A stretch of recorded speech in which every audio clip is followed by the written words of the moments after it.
जब हम विहार में आते हैं तो हमारा सबसे पहला कर्तव्य बनता है कि हम त्रिशरण पंचशील ग्रहण करें और वंदना करें। हम सभी बौद्धजन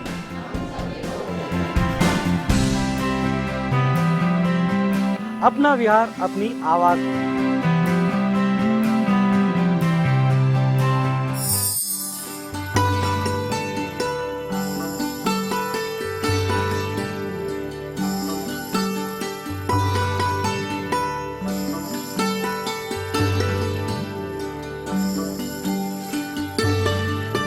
नमो बुद्धाय, जय भीम। दर्शकों, मैं विक्रम आपका स्वागत करता हूं आपके मनपसंद कार्यक्रम अपना विहार अपनी आवाज में। इस वक्त हम आपके लिए लेकर आए हैं महाप्रज्ञा बुद्ध विहार, जो आता है गणपति वार्ड, बल्लारपुर, जिला चंद्रपुर, महाराष्ट्र में। और आइए देर नहीं करते, चलते सीधे इस विहार में और देखते हैं किस तरह का है ये विहार।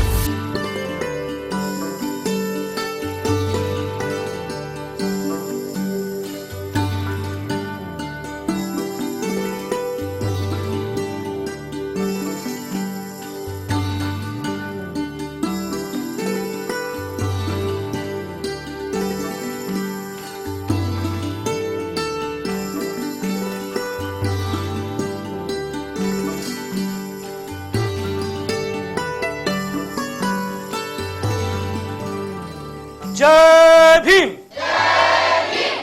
जय भीम। दर्शकों, अब वक्त हो चला है त्रिशरण पंचशील ग्रहण करने का। तो आइए आप भी हमारे साथ मिलकर त्रिशरण पंचशील ग्रहण करें।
दर्शकों, उम्मीद करता हूं कि आपने भी हमारे साथ मिलकर त्रिशरण पंचशील ग्रहण किया होगा।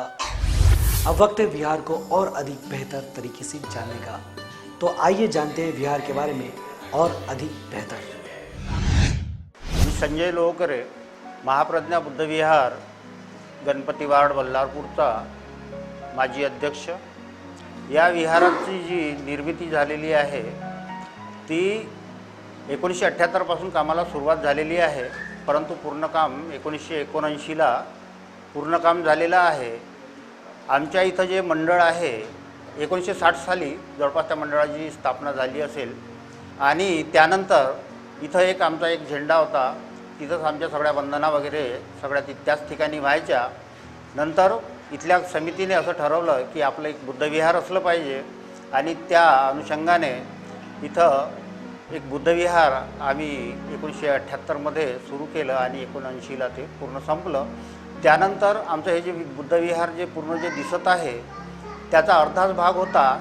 त्यानंतर आताची जी कार्यकारिणी आहे त्या कार्यकारिणीने परत त्याला थोडंसं वाढवलेलं आहे आणि त्यामुळं आज जे विहाराची जी वास्तू दिसत आहे तर ती आज ही वाढवलेली वास्तू आहे. या महाप्रज्ञा बुद्ध विहारामधील 6 डिसेंबर, 14 एप्रिल, बुद्ध जयंती, विजयादशमी आणि इतर कार्यक्रम, संविधान दिन, मनुस्मृती दिन, सावित्रीबाई फुले जयंती, रमाबाई जयंती या सर्व कार्यक्रम आम्ही न्यू यूथ बुद्धिझम कमिटी तसेच रमाई महिला मंडळ व महाप्रज्ञा बुद्ध विहार समिती यांच्या अंतर्गत आम्ही पार पाडतो. मेरा नाम विवेक बंडू लाकड़े और मैं Mahapragya Ganpati Ghat Ballarpur the new youth Buddhism committee इस कमेटी का एक सदस्य हूँ.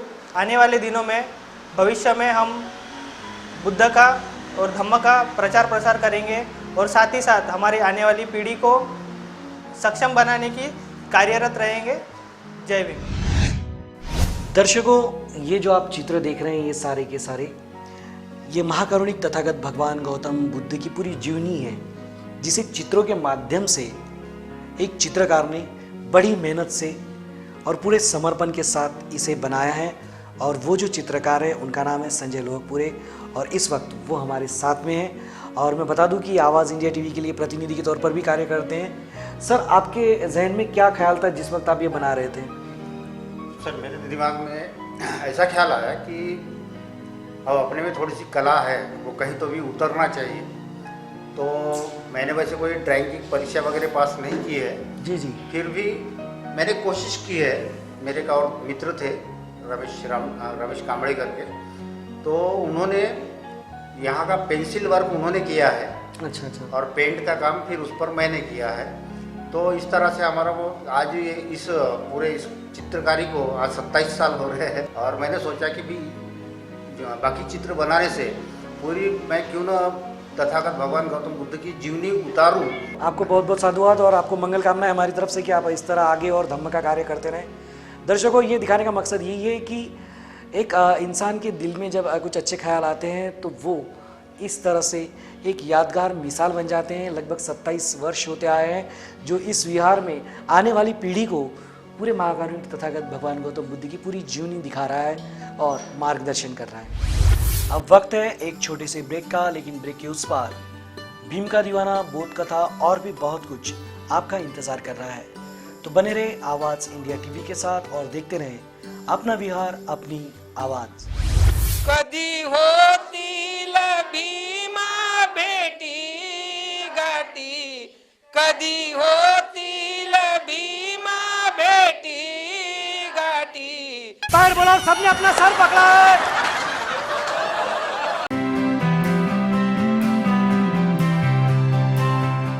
ब्रेक के बाद एक बार फिर से आपका स्वागत है अपना विहार अपनी आवाज़ में.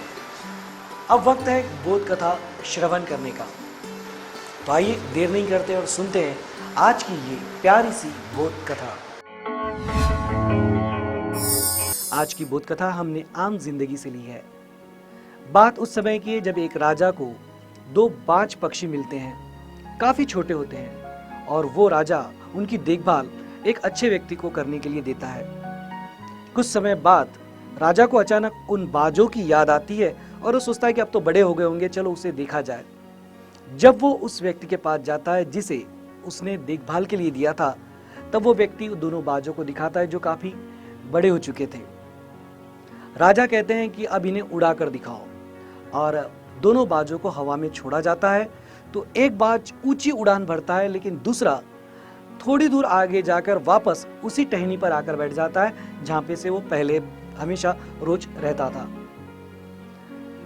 2 बार 3 बार ऐसा प्रयास किया गया, लेकिन वो एक बाज वो ऊंचा उड़ ही नहीं रहा था। राजा को परेशानी हुई, बोली ये क्यों नहीं उड़ रहा है।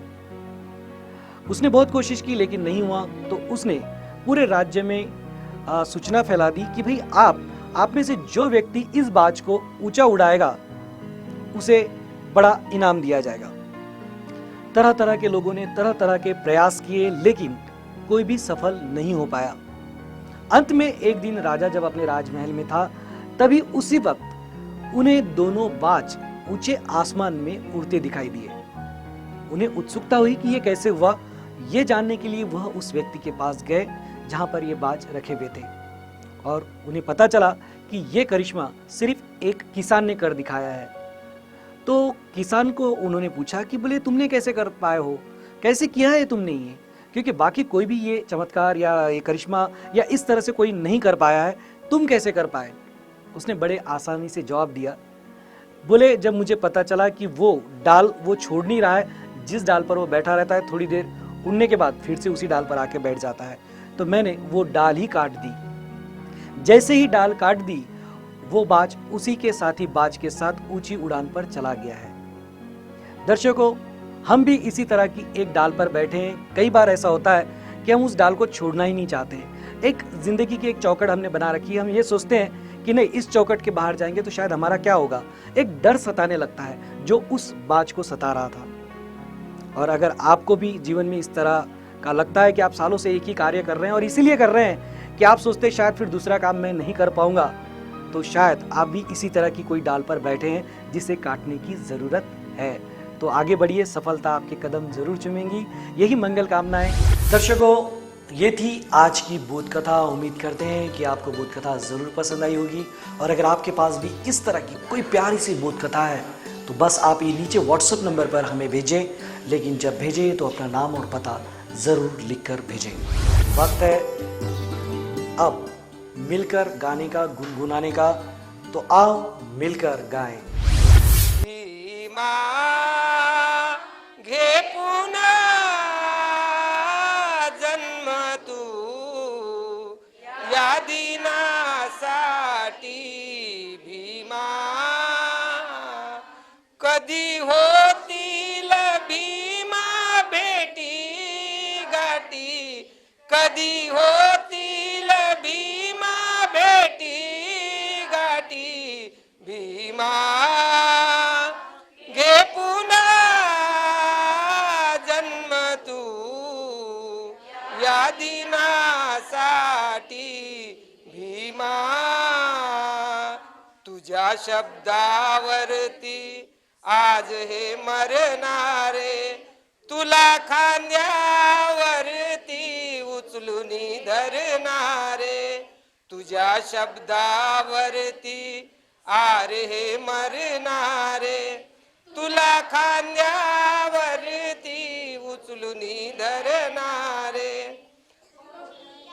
दर्शना केली दाटी तुझी या दर्शना केली दाटी भीमा, घे पुन्हा जन्म तू या दिनासाठी भीमा। दर्शकों, आप देख सकते हैं यहाँ से लेकर तो ये सारे उपासक और उपासिकाएं इस वक्त मेरे साथ मौजूद हैं, और जब मैदान सज गया है तो जाहिर तौर पे से मैं किस चीज के लिए कह रहा हूँ ये भी आप समझ गए होंगे। जी हाँ, शुरू करने जा रहे हैं हम गेम, और जिस गेम का नाम है भीम का दीवाना। इसके पहले कि हम गेम शुरू करें, सबसे पहले गेम के रूल्स मैं आपको एक बार फिर से बता दूं। हाथ, पैर, नाक, कान, सर, इसमें से किसी भी एक पार्ट को मैं छूने के लिए कहूंगा। इन सबको दोनों हाथों से मेरी तरफ देखकर वो छूकर दिखाना है। जो सबसे पहले छूकर दिखाएगा वो इस गेम का विनर होगा।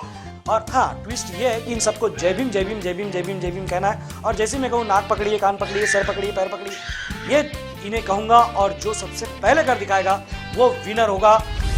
इसके पहले कि हम गेम शुरू करें, दर्शकों हमेशा की तरह एक ट्रायल हम ले लेते हैं, ये लोग नॉर्मल है भी या नहीं।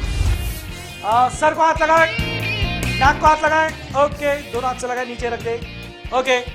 दर्शकों, आपने देखा कि इन लोगों ने बड़ी ही आसानी से मैंने जो कहा वो करके दिखाया है। तो आइए शुरू करते हैं भीम का दीवाना। तो अब आपका समय शुरू होता है। अब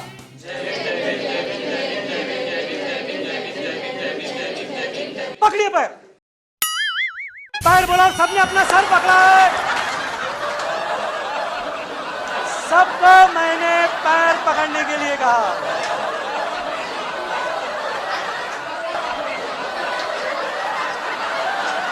ये बंदा, ये अभी भी सदमे में कि हुआ क्या है करके, वही हुआ है दर्शकों, वही जादू बाबा साहब का फिर से चल गया है। और आज भी इस गेम में हमें कोई विनर नहीं मिला है। इन सबको मैंने पैर पकड़ने के लिए कहा और सबने अपना, जब हम जय भीम कहते हैं तो हम उसमें इतना खो जाते हैं कि हमें पता ही नहीं चलता हमारा सर कहाँ है, पैर कहाँ है, हाथ कहाँ है और नाक कहाँ है। तो दर्शकों, मैं कहता हूँ कि हाँ, मैं हूँ भीम का दीवाना और ये सारे बन गए भीम के दीवाने। अब वक्त है एक छोटे से ब्रेक का, लेकिन ब्रेक पे जाने से पहले आज का सुविचार।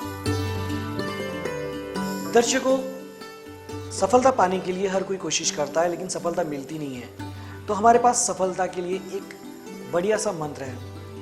यानी हम आपको एक फंडा बताएंगे कि अगर ये चीज आपने अपने आप में विकसित कर ली तो आप सफल हो सकते हो।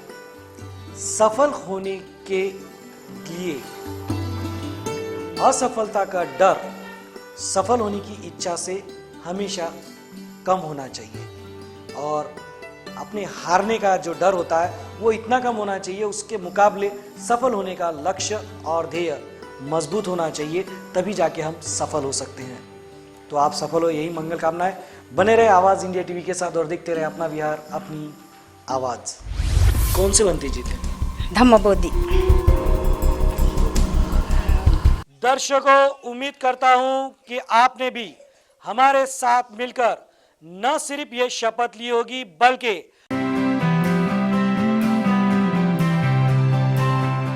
ब्रेक के बाद एक बार फिर से आपका स्वागत है अपना बिहार अपनी आवाज में।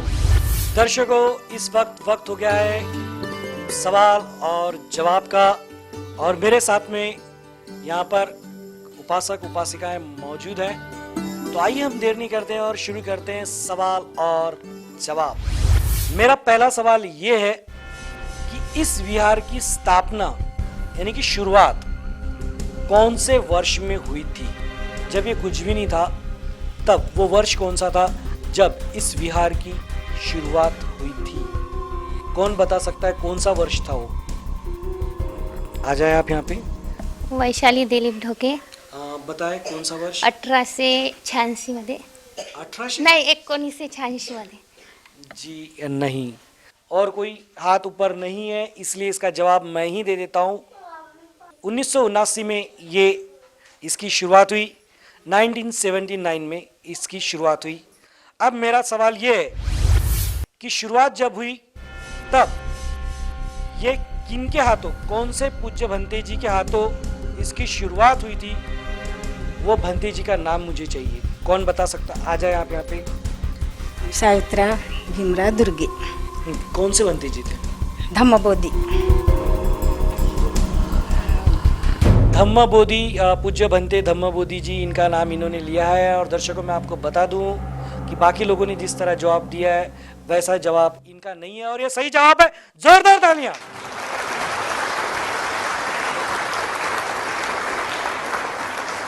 बिल्कुल सही जवाब मिला है। पूज्य भंते धम्मबोधि, इनके हाथों इसकी शुरुआत हुई थी। और अब मेरा अंतिम सवाल यह है कि महाकारुणिक तथागत भगवान गौतम बुद्ध की इस वक्त जो प्रतिमा यहाँ पे स्थापित की गई है, ये कौन से वर्ष में स्थापित की गई थी? ये कौन बता सकता है? हाथ ऊपर करें।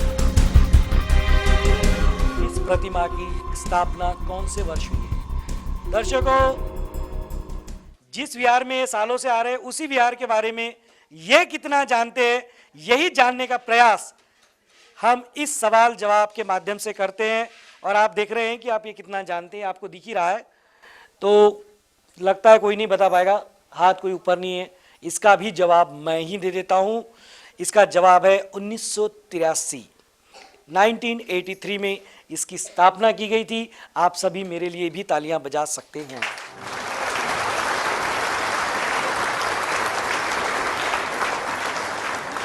तो दर्शकों, सवाल जवाब का राउंड हम यहीं समाप्त करते हैं, बढ़ते हैं आगे।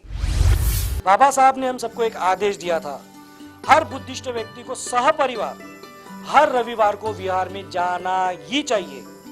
और इसी आदेश का पालन करने के लिए और आज जो हम शपथ ले रहे हैं और जो हमें कर्तव्य कहा गया है कि हमारा कर्तव्य है, उस कर्तव्य की पूर्ति करने के लिए हर विहार में हम शपथ लेते हैं और ये परंपरा इस विहार में भी हम जारी रखे हुए हैं। तो आपसे भी मैं हमेशा की तरह विनती करूंगा कि आप भी हमारे साथ मिलकर ये शपथ लें।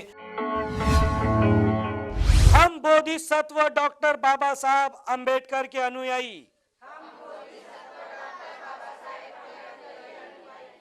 हम सभी बौद्ध जन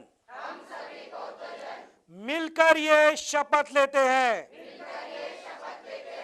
हम सहपरिवार हर रविवार और छुट्टी के दिन परिसर के विहार में जाएंगे, वहां वंदना करेंगे, यथाशक्ति धम्मदान करेंगे, साथ ही एक दूसरे के सुख और दुख में शामिल होंगे। आवाज इंडिया टीवी के माध्यम से हम सब मिलकर ये शपथ ग्रहण करते हैं। नमो बुद्धाय, जय भीम। दर्शकों, उम्मीद करता हूं कि आपने भी हमारे साथ मिलकर न सिर्फ ये शपथ ली होगी, बल्कि इस शपथ का पालन भी आप हमारे साथ मिलकर जरूर करेंगे। दर्शकों, आवाज इंडिया टीवी चैनल को मजबूत बनाने के लिए आप इसे सबसे पहले नियमित तौर पर देखना शुरू करें और औरों को भी प्रेरित करें। साथ ही अपने परिवार मित्रों के परिवार में भी, रिश्तेदारों में भी किसी के जन्म दिवस, शादी की सालगिरह या स्मृति दिन की जो एक विज्ञापन है, एक ऐड अगर आप आवाज़ इंडिया टीवी पर देते हैं तो आप आवाज़ इंडिया टीवी को मजबूत बनाने में योगदान देते हैं और ये आपकी जिम्मेदारी भी बनती है और आप इस जिम्मेदारी को भी निभाते हैं। इस विहार में भी कई उपासक उपासिकाओं ने अपनी इस जिम्मेदारी को यानी कि विज्ञापन देकर चैनल को मजबूत बनाने में योगदान देकर अपनी जिम्मेदारी को निभाया है। आइए देखते हैं किन किन लोगों ने इस जिम्मेदारी को बखूबी निभाया है। आवाज इंडिया टीवी को मैंने ऐड देकर अपना जिम्मेदारी निभाई। क्या आपने निभाई? आवाज इंडिया टीवी को ऐड देकर मैंने अपनी जिम्मेदारी निभाई। तुम निभाई क्या? आवाज़ इंडिया टीवी को ऐड देकर मैंने अपनी जिम्मेदारी निभाई। आपने निभाई क्या? आवाज इंडिया टीव्हीला जाहिरात येऊन मी माझं कर्तव्य पूर्ण कर। तुम्ही केलं का? आवाज इंडिया टीव्हीला जाहिरात देऊन मी माझं कर्तव्य पूर्ण केलं। तुम्ही केलं का?